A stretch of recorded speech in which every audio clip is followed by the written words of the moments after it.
Do you remember the sound of the internet connecting over a phone line? The weird sequence of screeches and beeps that signaled you were about to log on. If phrases like, "you've got mail," bring a smile to your face, then you were part of the dial-up internet era. For millions in the 1990s, America Online, better known as AOL, was the magic portal to the early web. AOL blanketed the world with shiny CD-ROMs promising free hours online, turning that noisy, phone line ritual into a gateway to cyberspace. At its peak, AOL dial-up was practically synonymous with going online. Yet today, that modem noise is a relic of the past, and those AOL CDs are high-tech fossils. How did something that introduced so many of us to the internet just disappear?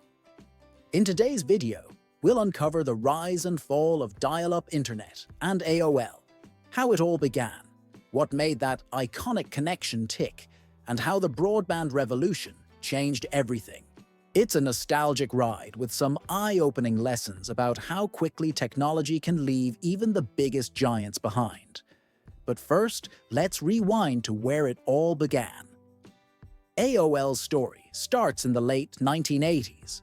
Co-founder Steve Case wanted to make going online easy for everyone at a time when most people didn't even know what the World Wide Web was. AOL launched its dial-up service in 1991.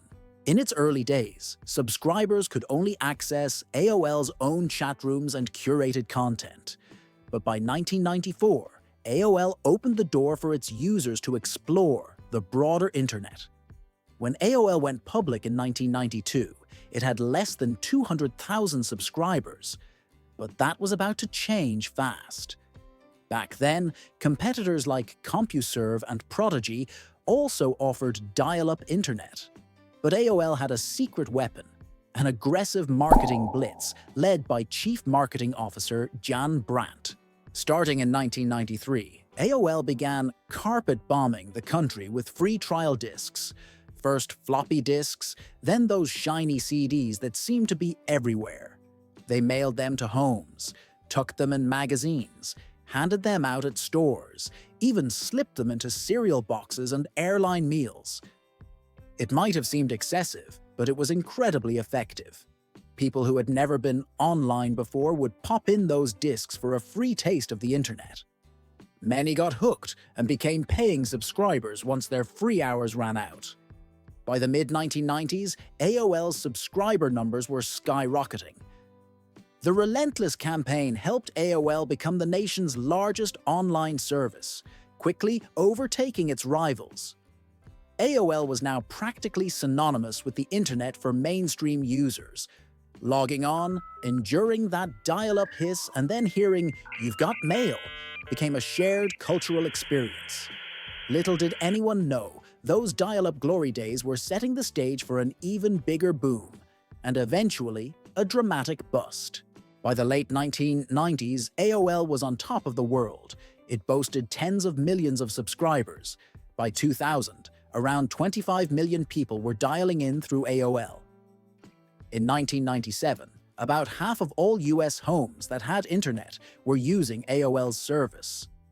The company was so dominant that it made a splash on Wall Street, culminating in a massive $350 billion merger with media giant Time Warner in 2001.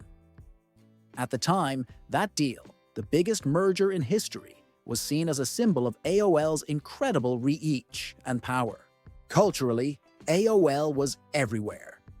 The cheerful, "You've got mail" alert was so iconic it even inspired a Hollywood movie of the same name.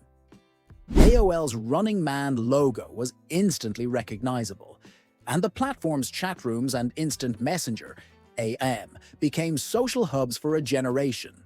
Many of us remember the little rituals, yelling, "Don't pick up the phone, I'm online," to family members, or the frustration of getting a busy signal because too many people were dialing in.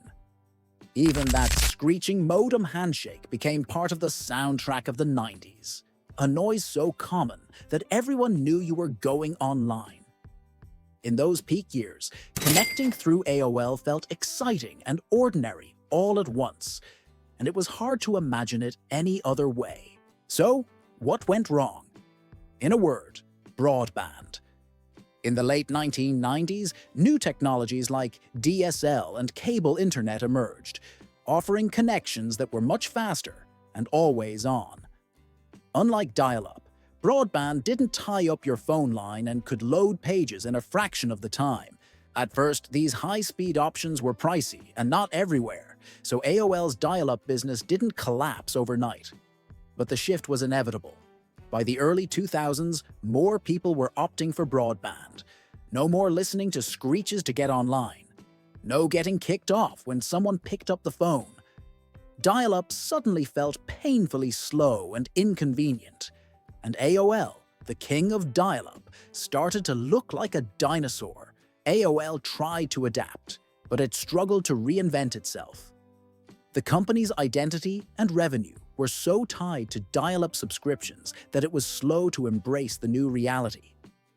They did launch their own broadband services and eventually made many AOL features free on the web by 2006, hoping to become a content portal. But by then, the AOL brand had lost its luster. The much-hyped merger with Time Warner in 2001 became one of the most notorious flops in business history, arriving just as the dot-com bubble burst. By 2003, the combined company even dropped AOL from its name, a clear sign that the magic was gone. Meanwhile, the internet was changing around AOL. Users were becoming more tech-savvy and no longer needed a walled garden to guide them. People moved on to new email services, search engines, and an explosion of websites across the open web. AOL's once popular instant messenger gave way to texting and early social networks. Simply put, the internet no longer needed AOL as a gatekeeper. Users could explore on their own, and they had plenty of other ways to connect and find information. What had been AOL's greatest strength in the 90s, a curated online home for newbies, turned into a weakness in the broadband era. The numbers told the tale. Around 2000, AOL had over 25 million subscribers. Every year after, that number sank. By the mid-2000s, broadband users outnumbered dial-up users, and AOL's membership was in freefall. In 2009, AOL split from Time Warner, a shadow of its former self. Only a few diehards, often in rural areas without better options, kept using AOL dial-up into the 2010s. Finally, after 30 years of those familiar connection tones, AOL announced it would discontinue dial-up internet service in 2025, officially closing the book on the dial-up era. The fall of AOL is a classic tale of disruption. It's not that people stopped wanting the internet, they just found a better way to access it. AOL had been a giant, but its success bred complacency. When the world moved on, AOL didn't move fast enough. The lesson? Even the biggest tech giants can fall if they fail to adapt to a changing landscape. Dial-up internet and AOL may be long gone from daily life, but they live on in our memories.